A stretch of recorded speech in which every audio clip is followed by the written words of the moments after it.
آپ بتائیے گا یہ جو قیمتیں بڑھی ہیں اس حوالے سے کوئی کسی عدالت میں آپ لوگوں کی درخواست لے کے جائیں گے کہ یہ دنیا میں پاکستان ہی پہلے نمبر پہ ہے پٹرول کی قیمتیں بڑھانے میں؟ سب سے زیادہ جو ہے وہ قیمتیں، سب سے زیادہ قیمتوں میں پاکستان پہلے نمبر پہ گیا ہے پٹرول کی قیمتیں بڑھانے میں۔ ماشاءاللہ ماشاءاللہ ماشاءاللہ ماشاءاللہ۔ پر دیکھیں قانون تو سب کے لیے، جو ڈسکریمنیٹری ٹریٹمنٹ کیا جا رہا ہے کیا وہ آئین اور قانون کی بالادستی ہے؟ اسلام آباد ہائی کورٹ میں ایک پولیٹیکل پارٹی کو وکٹمائز کیا جا رہا ہے۔ ہم تو حق کی بات کرتے ہیں،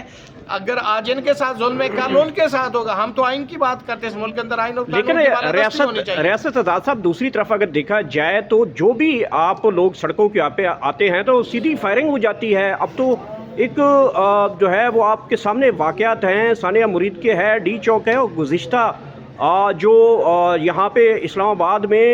کراچی میں، گلگت بلتستان میں جو مظاہرین تھے پرامن تھے ان کے سروں میں گولیاں مار دی جاتی ہیں۔ اب تو سیدھی اسٹیٹ فائرنگ ہو جاتی ہے۔ لیکن دوسری طرف مریم نواز یا ان کی حکومت جو ہے وہ گورے پائلٹ کو ترجیح دی جاتی ہے، جن کی 96 کروڑ یا 96 لاکھ جو ہے ان کی جو تنخواہیں ہوتی ہیں، وہاں پہ عام دیسی پائلٹ نہیں رکھا جاتا۔ 11 ارب روپے کا جہاز لیا جاتا ہے اور وہاں پہ پاکستانی پائلٹ پسند نہیں آتے، گورے پائلٹ پسند کیے جاتے ہیں کہ وہ جہاز ان کا اڑایا کریں۔ اب دو سوال آپ نے کیے۔ پہلا سوال یہ کہ میں یہ جو ثانیہ ایران ہے اس کے اوپر جو مظاہرین پہ حکومت نے گولیاں چلا کے لوگوں کو شہید کیا، الٹا ان کی ایف آئی آر 302 کی ہوتی، وہ ایف آئی آر ہونے کے بجائے جو مظاہرین ہیں ان پہ 780 395 اور اس کی ایف آئی آریں دے دی گئی۔ میں اس میں وکیل ہوں، میں نے اس دن ریمانڈ بھی اپوز کیا۔ اس میں وزیر داخلہ خود کہہ رہے ہیں کہ جی آپ پرامن احتجاج کر سکتے، تو پھر آپ نے کس لا کے تحت ان کے اوپر آپ نے ایف آئی آریں دے دی ہیں؟ تو دیکھیں، دوسری بات آپ جہاز کی بات کر رہے ہیں، 10 ارب میں آپ نے پی آئی اے بھیج دی، 11 ارب میں آپ نے ایک طیارہ خرید لیا 17 سیٹر یا 19 سیٹر، اور اس کے اندر بھی آپ نے ایک فارنر جو ہے وہ پائلٹ آپ کے بقول آپ کہہ رہے ہیں کہ انہوں نے رکھا ہے۔ تو میں کہتا ہوں کہ یہ تو اپنے جو نوجوان ہیں، جو اپنے ملک کا سرمایہ لوگ ہیں، ان کے اوپر مسٹرسٹ ہے، اور یہ تو عوام افورڈ ہی نہیں کر سکتی، یہ ملک افورڈ ہی نہیں کر سکتی۔ جی ریاست آزاد صاحب یہ بتائیے گا کہ رات گئے تک 55 روپے جو ہے وہ پٹرول کی قیمتیں جو ہے وہ بڑھائی گئی ہیں، اور حکومت اس حوالے سے جو اقدامات اٹھا رہی ہے اس کے اوپر آپ کیا سوچ رکھتے ہیں؟ دوسرا یہ بتائیے گا کہ دنیا میں سب سے مہنگا پٹرول پاکستان میں سب سے زیادہ قیمتیں بڑھی ہیں، اس کی کیا وجوہات ہو سکتی ہیں؟ بسم اللہ الرحمن الرحیم۔ میں سمجھتا ہوں کہ یہ حکومت کی ناکام پالیسی کا نتیجہ ہے کہ 1 لیٹر پر 100 روپے جو ہے وہ ٹیکس لے رہی ہے۔ آج اس ملک کے اندر اگر آپ دیکھیں، اور جو سابقہ حکومتیں ہیں ان سے سب سے زیادہ آج رات کے اندھیرے میں جیسے انہوں نے 55 روپے کا اضافہ کیا ہے، تو یہ ملک اور قوم کے ساتھ زیادتی ہے۔ یہ ٹیکس سے پیسے بچا کے اپنے جیبوں میں بھر رہے ہیں اور لوگوں کے ساتھ ظلم اور جبر کر رہے ہیں، اور اس ملک کے اندر چونکہ عدالتیں ہیں نہیں ہیں کہ اس کو چیلنج کیا جا سکے، اسی حکومت نے کہا کہ جی ہمارے پاس تو جی 21 ڈیز، اور ایک منسٹر کا مشورہ تھا، انہوں نے کہا جی 30 ڈیز کے ہمارے پاس ریزروائرز ہے۔ تو بھائی ابھی تو وہ آپ کے پاس پڑا ہوا، آپ اس کے اوپر ہی اتنا وہ بینیفٹ لے رہے ہیں، اور میں سمجھتا ہوں کہ یہ بالکل زیادتی اور ظلم اور جبر ہے اس ملک کے ساتھ، قوم کے ساتھ۔ اور پاکستان میں یہ حکومت جو آئی ہے اس نے ملک کا بیڑا غرق کر دیا ہے، آئین اور قانون کا بیڑا غرق کر دیا ہے، عدالتوں کا بیڑا غرق کر دیا ہے، اور یہ حکومت میں سمجھتا ہوں کہ شاید اور کچھ کر نہ سکے۔ تو یہ پیسہ جو ہے لوگوں کی جیبوں سے، یہ تو ایک سمجھے لوگوں کے ساتھ رابری ہے، یہ ان کی جیبوں سے زبردستی پیسے نکلوانے والی بات ہے۔ اور رمضان کے اندر لوگ تو ریلیکسیشن دیتے ہیں۔ آپ دیکھیں جب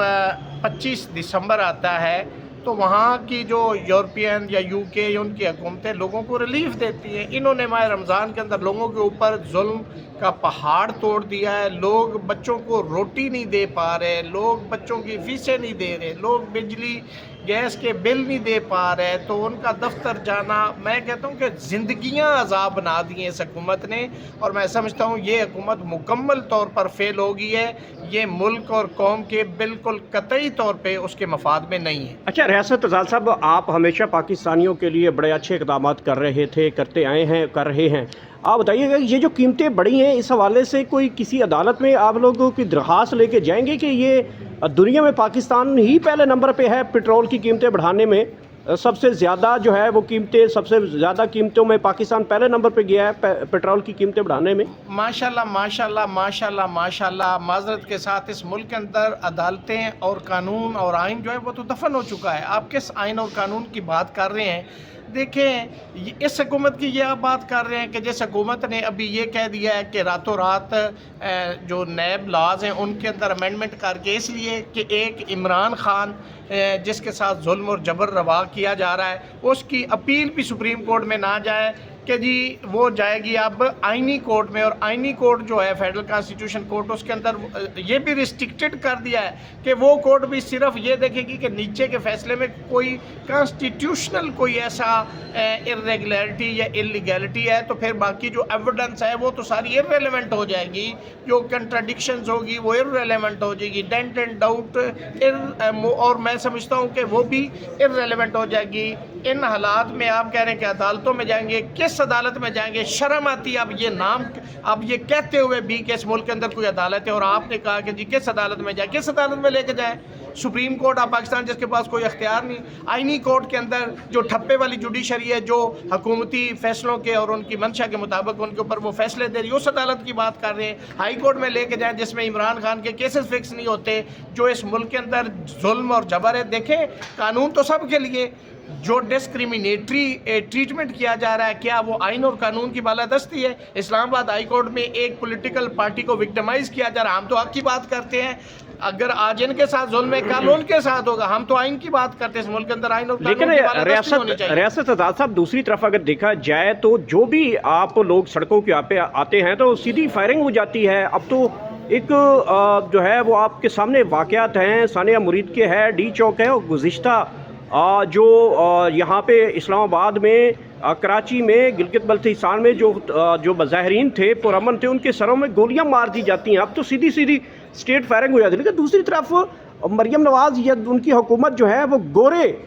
پائلٹ کو ترجیح دی جاتی ہے، جن کی 96 کروڑ یا 96 لاکھ جو ہے ان کی جو تنخواہیں ہوتی ہیں، وہاں پہ عام دیسی پائلٹ نہیں رکھا جاتا، 11 ارب روپے کا جہاز لیا جاتا ہے، اور وہاں پہ پاکستانی پائلٹ پسند نہیں آتے، گورے پائلٹ پسند کیے جاتے ہیں کہ وہ جہاز ان کا اڑایا کریں۔ اب دو سوال آپ نے کیے۔ پہلا سوال یہ کہ میں یہ جو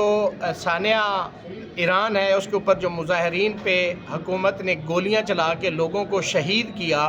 الٹا ان کی ایف آئی آر 302 کی ہوتی، وہ ایف آئی آر ہونے کے بجائے جو مظاہرین ہیں ان پہ 780 395 اور اس کی ایف آئی آریں دے دی گئی۔ میں اس میں وکیل ہوں، میں نے اس دن ریمانڈ بھی اپوز کیا، اس میں وزیر داخلہ خود کہہ رہے ہیں کہ جی آپ پرامن احتجاج کر سکتے، تو پھر آپ نے کس لا کے تحت ان کے اوپر آپ نے ایف آئی آریں دے دی ہیں؟ تو دیکھیں، دوسری بات آپ جہاز کی بات کر رہے ہیں، 10 ارب میں آپ نے پی آئی اے بھیج دی، 11 ارب میں آپ نے ایک طیارہ خرید لیا 17 سیٹر یا 19 سیٹر، اور اس کے اندر بھی آپ نے ایک فارنر جو ہے وہ پائلٹ آپ کے بقول آپ کہہ رہے ہیں کہ انہوں نے رکھا ہے۔ تو میں کہتا ہوں کہ یہ تو اپنے جو نوجوان ہیں، جو اپنے ملک کا سرمایہ لوگ ہیں، ان کے اوپر مسٹرسٹ ہے، اور یہ تو عوام افورڈ ہی نہیں کر سکتی، یہ ملک افورڈ ہی نہیں کر سکتا کہ آپ اتنے مہنگے طیارے پہ ایک وزیر اعلیٰ جو ہے وہ اپنے سیر سپاٹے کریں۔ یہاں لوگوں کو روٹی نہیں مل رہی بھائی، یہاں ملک اور قوم کے بچے اور جو والدین ہیں بیچارے وہ بچے برائے فروخت کے بورڈ لگا کے بیٹھے ہیں، لوگ بل کی خاطر دریاؤں میں، ندی نالوں میں چھلانگیں لگا کے خودکشیاں کر رہے ہیں۔ اس قوم کو آپ نے جنازہ نکال دیا ہے، تو کیا اس پہ کامنٹ کیا کریں؟ اس پہ تو اللہ کی ذات ہی ہے کہ جی ان کو پوچھے، باقی اب لوگوں کے بس میں بھی کچھ نہیں رہا، عدالتوں کے بس میں بھی نہیں رہا، کیونکہ عدالتیں ختم ہو گئی ہیں۔ اچھا ریاست علی زاد صاحب، لاسٹ ہی بتائیے گا، عمران خان کے اہم ترین کیسز ہیں، گزشتہ بھی ہم نے دیکھا ہے عمران خان کے کیسز جو ہیں وہ لگنا بھی شروع ہو چکے ہیں، اور اب 10 11 12 تاریخ کو عمران خان کے اہم ترین کیسز لگ چکے ہیں۔ اس سے پہلے عمران خان کی 6 بڑے کیسز میں اچانک ضمانتیں ہوئی ہیں، تو لطیف کھوسہ صاحب کہتے ہیں میں 10 تاریخ کو قوم کو سرپرائز دینے جا رہا ہوں، عمران خان عید نماز گھر پہ ادا کریں گے۔ آپ اس کا کیسے جانتے ہیں، کتنی کی یہ خبر ہے کہ اب عمران خان کو ریلیف ملنے جا رہا ہے؟ دیکھیں، عمران خان کے اوپر جتنے کیسز ہیں، میں بینگ اسٹوڈنٹ آف لا، میں آپ کو انڈرٹیکنگ دیتا ہوں کہ وہ بالکل پولیٹیکل وکٹمائزیشن نے جعلی فرضی جھوٹے بے بنیاد صرف اس کو جیل میں رکھنے کے لیے کیے گئے. جہاں تک آپ نے دوسرے سوال کا تعلق ہے تو میں کہتا ہوں کہ اگر عمران خان عید پہ باہر آ رہے تھے، ہم تو چاہتے ہیں کہ وہ باہر آئے، چونکہ سارے کیسز جھوٹے ہیں، بے بنیاد ہیں. کل کا وہ آج باہر آنا چاہیے اگر آزاد عدلیہ ہوتی. اگر یہ عمران خان کو انہوں نے باہر آنے دینا تھا تو اس عدلیہ کو جس طرح سے انہوں نے گلے سے پکڑا ہوا ہے اور جس طرح انہوں نے نیب لا کے اندر امینڈمنٹ کی ہے، تو پھر میں نہیں سمجھتا کہ عمران خان آ رہے ہیں. اس لیے انہوں نے اگلا راستہ بھی اس کا روکا کہ اگر عمران خان کی جو درخواست 426 کی ہے اگر وہ سسپینڈ ہو جاتی ہے یا ان کی اپیل جو ہے وہ منظور ہو جاتی تو اس کا فیصلہ کہاں جائے گا؟ ان کی ٹھبے والی جوڈیشری میں جائے گا. تو وہاں سے آپ کو کیا امید ہے جس میں انہوں نے 2 دن پہلے امینڈمنٹ کی کہ اس کی اپیل جو ہے وہ سپریم کورٹ کے بجائے FCC میں جائے گی، فیڈرل کانسٹیٹیوشن کورٹ میں جائے گی.